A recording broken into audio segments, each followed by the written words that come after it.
మలయాళం నుంచి వచ్చిన పోచర్ 8 ఎపిసోడ్స్గా వచ్చిన సీజన్ 1 క్రైమ్ డ్రామా జోనర్లో నడిచే కథ.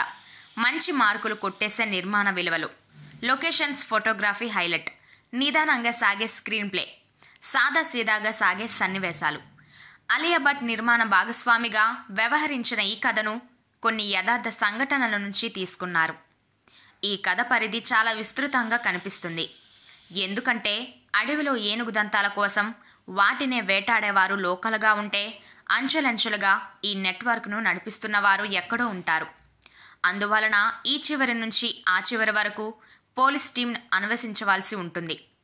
అలాంటి ఒక అన్వేషణతోనే ఈ కథంతా నడుస్తుంది. కథను నిదానంగా చెప్పడం వలన ఒక్కో ఎపిసోడ్ నిడివి పెరిగిపోయింది. స్క్రీన్ ప్లేలో మ్యాజిక్, ఇన్వెస్టిగేషన్లో స్పీడ్, కథలో ట్విస్టులు, బలమైన విలనిజం గనక ఉండి ఉంటే ఈ సిరీస్ తప్పకుండా నెక్స్ట్ లెవెల్కి వెళ్ళేదేమోనని అనిపిస్తుంది.